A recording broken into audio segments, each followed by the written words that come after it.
The main case of the Arabs is against the British government's policy in Palestine.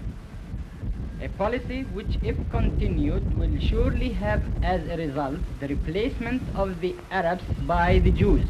Against all principle, the British government imposed the Balfour Declaration, which is abhorred by all Arabs in the Near East, and on favoring the establishment of a national home for Jews, forgot intentionally to safeguard the civil rights of the non-Jewish population.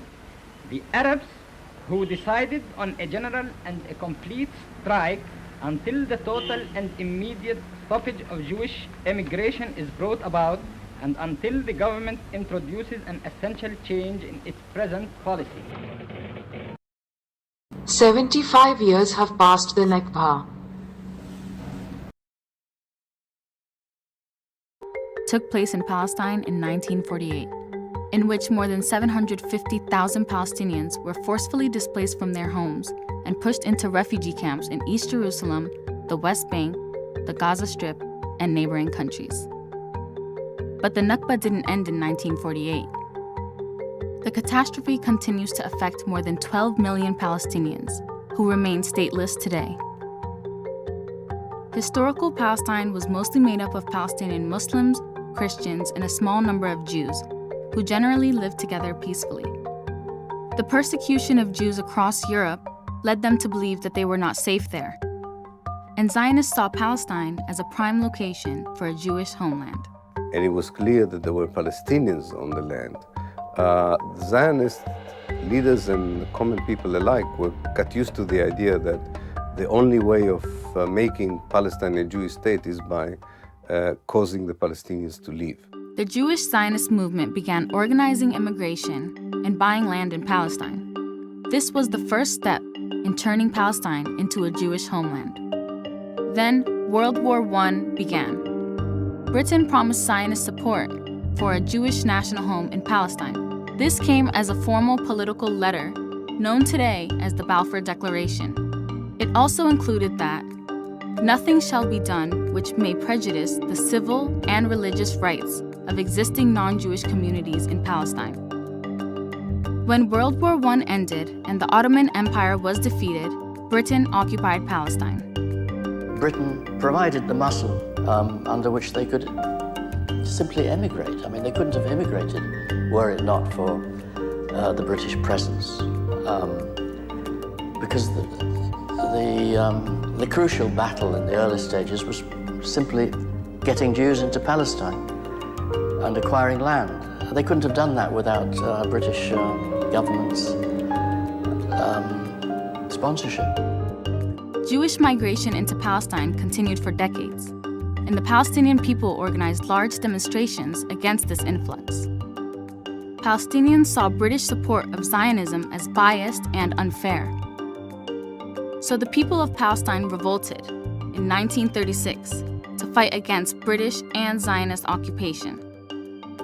During the 3-year uprising, thousands of Palestinians were killed, and hundreds of British citizens and Jewish Zionists died as well. Britain dismantled the Palestinian Revolution, leaving them with no political or military leadership. However, the British also began limiting Jewish migration. This upset the Jews who had fought with the British during the uprising and led them to create their own forces. Zionist militias carried out bombing attacks against both the British and the Palestinians.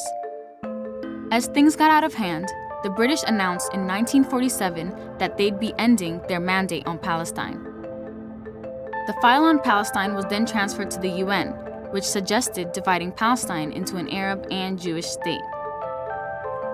As the British were preparing to leave, the new Jewish population began taking over, and it helped that they were heavily armed. The ethnic cleansing of Palestinians began months before the British officially left Palestine. Zionists were taking over major cities and hundreds of villages, forcing thousands of Palestinians into neighboring countries. It happened many times that the Israeli, very holy soldiers took 10 of the youngsters in the middle of the village, shot them just in order to kill them, in order that all the others will see it and run away. And if it's not enough, they took others also. The British ended their mandate on May 14, 1948, leaving their tanks and armored weapons to the newly created State of Israel. From the time the British occupied Palestine in 1917 to when they left in 1948, the number of Jews is estimated to have multiplied 10 times to 500,000. As Zionist Jews declared the State of Israel on May 14, 1948, the surrounding Arab nations declared war, with the objective of liberating Palestine. Although Palestine had the support of other Arab nations and they outnumbered the Jewish population, the Israelis also had foreign military, political, and financial support. They were a highly prepared, highly dedicated, well-armed fighting force, which was superior to all the Arab armies combined. Israel grew beyond the UN partition lines during the Arab-Israeli War by destroying Arab villages and further reducing the Palestinian population. By April 1949, more than 500 villages and 10 cities were captured by the Israelis. Over 750,000 Palestinians were expelled from their homes, and over 13,000 Palestinians had been killed. Even then, the Nakba did not end. Today, Israel occupies the whole of historical Palestine. Israelis continue to build illegal settlements on occupied Palestinian territories. Palestinians in the West Bank live under military law, which subjects them to checkpoints, curfews, and arbitrary arrests. Palestinians in Gaza live under a blockade imposed by Israel. Gaza is set to become unlivable by 2020. Palestinians today continue to demand their right to return to their homes. For them, the Nakba will not end until this right is granted.